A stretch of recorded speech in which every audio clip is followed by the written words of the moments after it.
से सदावत सले मातृभूमि हम लोग चर्चा करने जा रहे हैं ज्ञानवापी मंदिर को लेकर। ज्ञानवापी मंदिर हम सब जानते हैं वाराणसी में भगवान शिव का प्राचीन मंदिर है और हम सब ये भी जानते हैं कि वो शक्तिपीठों में आता है। और ये बात दिमाग में रखनी चाहिए कि हम जब बाबा के दर्शन करने जाते हैं तो जब हम 12 ज्योतिर्लिंगों की बात करते हैं तो काशी विश्वनाथ का स्थान महत्वपूर्ण है। आक्रांताओं ने मंदिर तोड़ा था और मंदिर तोड़कर ये सिद्ध करने की कोशिश की थी कि इनमें पत्थरों में कोई जान नहीं है। हालांकि महारानी अहिल्याबाई ने उस मंदिर को पुनः बगल में निर्माण करवा दिया था, लेकिन जो ज्ञानवापी मंदिर का ओरिजिनल स्थान है, ऐसा कहना है कि उसके ऊपर इन्होंने मस्जिद खड़ी कर दी थी। और जहाँ पर भगवान शिव का शिवलिंग था, जो गर्भगृह है, वहाँ पर एक चारों ओर से तालाब सा बना दिया था जहाँ वज़ू करना शुरू कर दिया था। अब उस बात को लेकर सारा घटनाक्रम हम लोगों को मालूम है कि हाई कोर्ट पहले वो सिविल कोर्ट में गया, सिविल कोर्ट ने सर्वे कर दिया, सर्वे के बाद वो हाई कोर्ट गया, सुप्रीम कोर्ट गया, सुप्रीम कोर्ट ने फिर से डिस्ट्रिक्ट जज को डायरेक्शन दे दिया, डिस्ट्रिक्ट जज ने उसका फैसला कर दिया। फैसला करने से मतलब है डिस्ट्रिक्ट जज अब उसकी सुनवाई कर रहे हैं। सवाल वहाँ पर एक एप्लीकेशन ये आ रही थी कि उस एप्लीकेशन में ये कहा गया कि ये जो शिवलिंग है इस पर पूजा पाठ करने की अनुमति दी जाए, क्योंकि बात श्रृंगार गौरी के मुकदमे को लेकर शुरू हुई थी, लेकिन अंदर का चूंकि सर्वे हो गया और वहाँ पर एक शिवलिंग मिल गया और वो शिवलिंग स्वयंभू कहा जाता है, स्वयंभू है। और वहाँ जो व्यास जी ने नीचे जो अंदर का गर्भगृह है या जो अंदर का अंडरग्राउंड है उसको व्यास जी के कब्जे में था। व्यास जी उसमें अपना सामान रखते थे, पूजा पाठ होती थी और बगल में जो बाहर की दीवार है, बाहर की दीवार पर श्रृंगार गौरी की पूजा होती थी। श्रृंगार गौरी की पूजा मुलायम सिंह सरकार ने उस समय रोक दी थी और ये कहा था कि केवल एक साल में एक बार कर सकते हो, जबकि वो रोज के लिए मंदिर खुला हुआ था। उस नोटिफिकेशन पर या जो वहाँ पर बैन लगा था उसके खिलाफ ही केस चल रहा था। तो श्रृंगार गौरी की जो पूजा है वो शुरू हुई तो पहले ये सिद्ध करना था कि श्रृंगार गौरी हैं या कोई और हैं। तो उसके लिए तो पूरी मस्जिद जो उन्होंने तथाकथित स्ट्रक्चर बना रखा था उस स्ट्रक्चर का सर्वे करना आवश्यक था। सर्वे के ऑर्डर हो गए थे और सर्वे में तो भगवान स्वयं, बाबा स्वयं प्रकट हो गए। तो वो जो महिलाएं जिन्होंने श्रृंगार गौरी की मुकदमा लगाया था उन्होंने कोर्ट में एप्लीकेशन की, डिस्ट्रिक्ट कोर्ट में, कि ये जो शिवलिंग है इसमें हमें पूजा करने की अनुमति दी जाए। दूसरी बात ये है कि इनकी कार्बन डेटिंग करवाई जाए ताकि ये पता लगे कि वाकई में ये जो कह रहे हैं फव्वारा है वो फव्वारा है या शिवलिंग है या हमारे प्रभु हैं। इस बात को लेकर डिस्ट्रिक्ट कोर्ट ने ये कहते हुए खारिज कर दिया था कि सुप्रीम कोर्ट का जो डायरेक्शन है उसमें ये कहा गया है कि ये जो शिवलिंग का स्थान है इसको संरक्षित किया जाए और इसको किसी प्रकार का कोई आंच नहीं आनी चाहिए। इसीलिए वज़ू स्थान भी वहाँ से हटा दिया गया था और जब रमजान पूरा निकल गया तो वज़ू भी बगल में करने की अनुमति दी गई थी कि वे कहीं और ड्रम श्रम रख कर ये वो करके कर लीजिए, लेकिन शिवलिंग को प्रोटेक्टेड किया जाएगा। जो कब्जे वाले अंजुमन कमेटी है वो लगातार ये बात कह रही थी कि नहीं साहब ये तो हमारा फव्वारा है, फव्वारे लगते थे। तो पूछा गया कि भाई फव्वारे में पानी कहाँ से आता था, फव्वारा कहाँ से चलता था, और जिस ज़माने में औरंगजेब ने कब्जा किया था उस समय क्या फव्वारे थे भी कहीं? क्या उस समय फव्वारों का कहीं प्रावधान भी था क्या? अब उस समय अगर फव्वारों का प्रावधान ही नहीं था या फव्वारे इन्वेंशन ही नहीं हुए तो कौन सी मोटर लगती थी, कहाँ से मोटर लगती थी, कैसे पानी आता था, ये बहुत सारे प्रश्न। लेकिन खैर वो अड़े हुए थे कि ये फव्वारा है, उसमें देख लीजिए ऊपर। ये भी कहा गया पिटिशनर के द्वारा कि ये जो या लोग वहाँ के जो अगल बगल के लोग हैं या जो वहाँ पूजा पाठ करने वाले लोग हैं या जो वैज्ञानिक हैं या जो जानकार हैं वो ये कहते हैं इन्होंने बाबा शिवलिंग को खंडित कर दिया, यानी कि जबरदस्ती उनको उसमें होल किए गए और ड्रिल चलाई गई होगी, कुछ ऐसा किया गया होगा, कुछ उसकी आकृति बनाने की कोशिश की होगी। वज़ू खाना बनाया है, वज़ू के लिए वो पानी इकट्ठा वहाँ पर किया है। तो अब सवाल ये आता है कि वो जो ऑर्डर कर दिया था डिस्ट्रिक्ट कोर्ट ने और उस ऑर्डर के खिलाफ पिटिशनर हाई कोर्ट गए थे। हाई कोर्ट में उन्होंने ये कहा था कि भाई इस पर सबसे पहले तो ये फैसला हो जाए कि ये शिवलिंग है कि नहीं है। हम तो ये नहीं कह रहे, हम ये कह रहे हैं अगर फव्वारा है तो वाकई में उनको दे दीजिए, अगर शिवलिंग है तो हमें पूजा का अधिकार दीजिए। हालांकि अंजुमन कमेटी ने उसका विरोध किया था, वो सुप्रीम कोर्ट भी गए थे, कुछ फ़ायदा निकला नहीं। लेकिन हाई कोर्ट ने एएसआई कोर्ट को बुलाया था। एएसआई की मोहतरमा को ये आदेश दिया गया कि भैया बताइए कि बिना शिवलिंग को क्षति पहुंचाए, ये पता कर सकते हैं कि ये इसकी एज कितनी है, कार्बन डेटिंग वगैरह की जा सकती है कि नहीं की जा सकती। अब वो कई बार आई नहीं, फिर हाई कोर्ट ने उनको आड़े हाथों लिया, फिर उन्होंने हाई कोर्ट ने उनको कंटेम्प्ट की थोड़ी सी परिभाषा समझाई, और फिर उसके बाद फाइनली उन्होंने आज अपना जवाब लगा दिया। उन्होंने कहा कि कार्बन डेटिंग संभव नहीं है, क्योंकि कार्बन डेटिंग पत्थर है और पत्थर की स्टोन्स की कार्बन डेटिंग नहीं होती, क्योंकि उस पर C14 नहीं मिलता, जो इन्वायरमेंट की वजह से प्रभाव पड़ता है वो C14 मतलब कार्बन 14 नहीं मिलता, इसलिए कार्बन डेटिंग नहीं हो सकती। मामला बड़ा गंभीर था।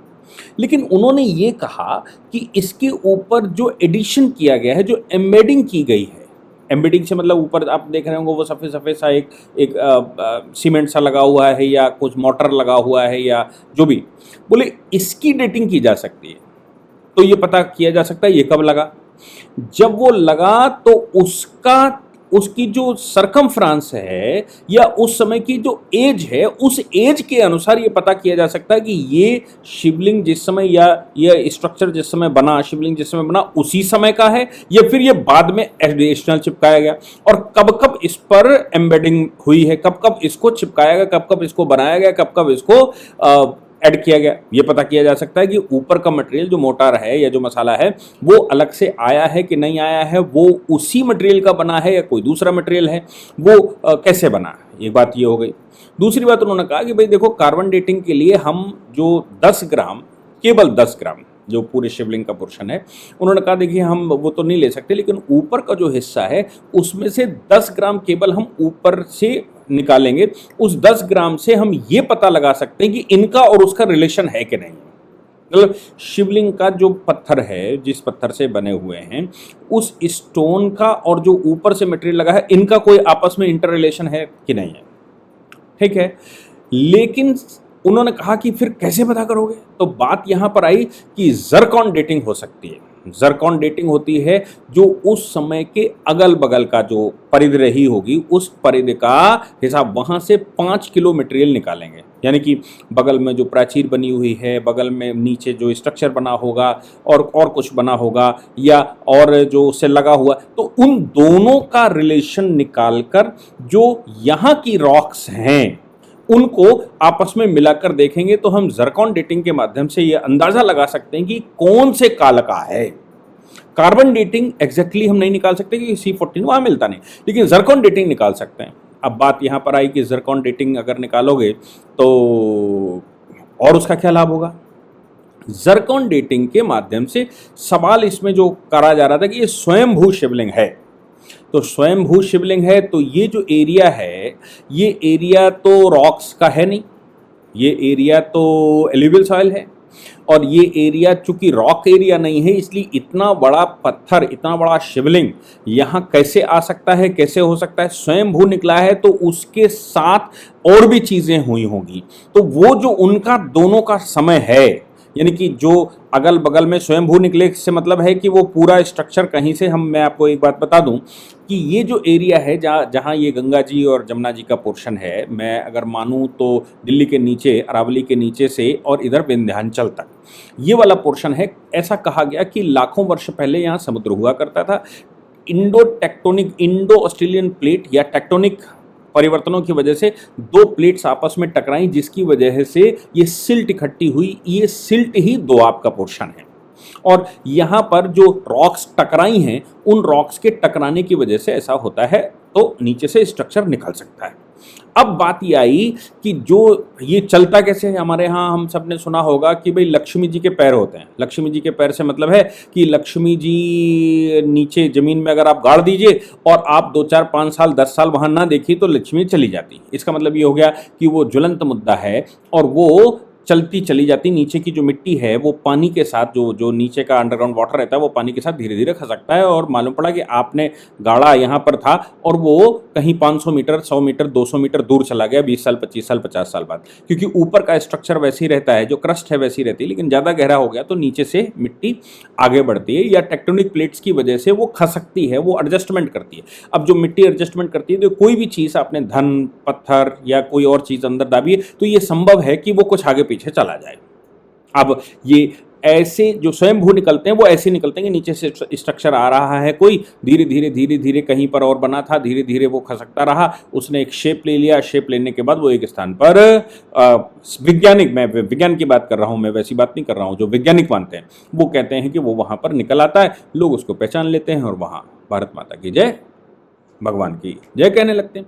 तो ऐसे स्वयंभू स्ट्रक्चर आता है। तो जब वो स्ट्रक्चर आया होगा तो ऐसा थोड़ी ना वो अकेला स्ट्रक्चर जमीन फाड़कर निकल आया होगा। स्ट्रक्चर जब आया होगा तो उसके चारों ओर का इन्वायरमेंट जो आया वो भी साथ में होगा। अब देखना ये है कि जो इन्वायरमेंट उसके साथ का है वो उसी काल का है या आगे पीछे का है, कौन सी एज का है।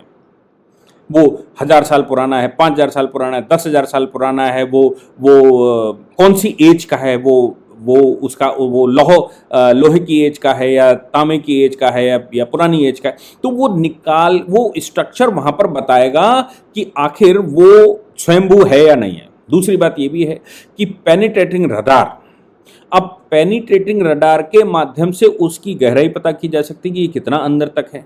पेनिट्रेटिंग रडार के माध्यम से अगल बगल का जो स्ट्रक्चर है वो भी पता किया जा सकता है। क्या और भी रॉक्स हैं उसके साथ, क्या और भी नीचे कोई और स्ट्रक्चर है, क्या वो रॉक ऊपर से गोल शिवलिंग के आकार की है, नीचे उसका कोई और भी महत्व है जो इतना बड़ा स्ट्रक्चर बना।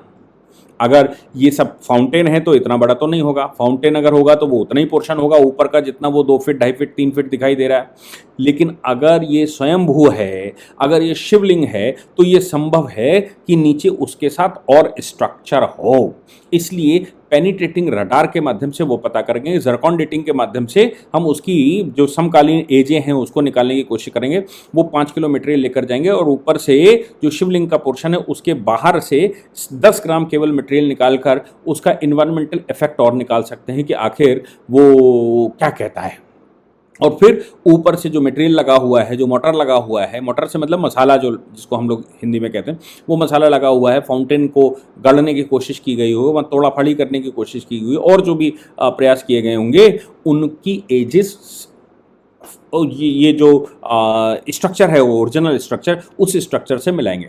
सवाल ये पैदा होता है कि फाउंटेन आपने पत्थर लाकर लगाया था, या फिर फाउंटेन आपने वहाँ बनाया था, या फिर वो पहले से शिवलिंग था उस पर आपने होल करके या उसको डैमेज करके आपने वहाँ मोटर लगाया था, मसाला लगाया था, और वो फाउंटेन नमा स्ट्रक्चर देने की कोशिश की गई थी। ये सब कुछ पता हो जाएगा। जब हाई कोर्ट को ये सब बातें एएसआई ने कह दी तो एएसआई की इन बातों से हाई कोर्ट सहमत होते हुए हाई कोर्ट ने आदेश एएसआई को दिया कि आप इस स्ट्रक्चर का पता करिए, शिवलिंग का पता करिए, उनकी एज जैसे भी निकाल सकते हैं वैज्ञानिक तरीके से, वो वैज्ञानिक तरीके से निकालिए। खोदापादी नहीं होगी, कोई टूटा फाटी नहीं होगी, कोई पत्थर, कोई वहाँ पर सावड़ बेलचा नहीं चलेगा। वहाँ पर केवल आप जो बाहर बाहर कर सकते हैं उससे, जैसे रडार का आप उसमें सेस्मिक रेज भेजते हैं तो वो रेज भेजकर, या फिर आप वहाँ से जो अगल बगल का स्ट्रक्चर, जैसे उन्होंने कहा जर्कन डेटिंग हम करवाएंगे उससे, या फिर कुछ और जो भी आप कर सकते हैं, लेकिन वैज्ञानिक तरीके से होना चाहिए। सुप्रीम कोर्ट के आदेश का उल्लंघन नहीं होना चाहिए, यानी कि शिवलिंग को कोई क्षति नहीं पहुँचनी चाहिए। ये सब बातें ऑनरेबल हाई कोर्ट ने एएसआई की रिपोर्ट लगाने के बाद आई। हाँ, एएसआई ने ये ज़रूर कहा कि हमको आपको अलाउ करना पड़ेगा कि हम और तमाम तरह की जो एजेंसियां काम करती हैं, एक्सपर्ट काम करते हैं, उनको वहां जाने की अनुमति हो और वो लोग उस पर काम कर सकें। जब आप अलाउ करेंगे तभी तो हाई कोर्ट उस बात के लिए एग्री होना स्वाभाविक था, क्योंकि हाई कोर्ट ही पूछ रहा था कि हमें ये बताओ कि इसकी एज क्या है और एज कैसे निकाल कर रखोगे।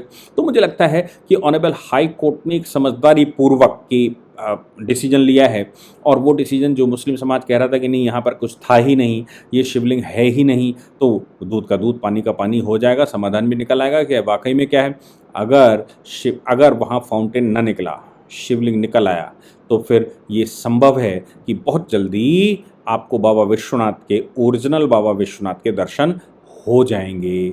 जिनको अभिमन्यु मोदी जी ने कॉरिडोर बनाया है बाबा विश्वनाथ का, उसमें सबसे महत्वपूर्ण स्थान वो आज का स्ट्रक्चर, जो पुरातन समय पर लोगों का कहना है कि जो भगवान का ओरिजिनल स्थान है, नंदी उनकी तरफ देख रहे हैं, सारे तरह के जो आर्कियोलॉजिकल सर्वे वाले कह रहे हैं वो जूलॉजिकल सर्वे वाले भी कह रहे हैं कि नहीं, वो उसके अनुसार वही स्थान है, वही शिवलिंग है जो नंदी की तरफ है, जहाँ से उसकी नालियाँ बनी हुई हैं, नीचे का स्ट्रक्चर है, बगल में श्रृंगार गौरी का, और अंदर जो निशान बने हुए हैं, ओम के निशान बने हुए हैं, हिंदू देवी देवताओं के चिन्ह बने हुए हैं, फूल पत्तियाँ जिस प्रकार से भारतीय आर्किटेक्चर में होती थी वो सब बनी हुई हैं। वो जो अंदाज़ा था वैसा आपको बहुत जल्दी वहाँ बाबा विश्वनाथ के दर्शन करने को मिलेंगे। जय हिंद, जय भारत, वंदे मातरम।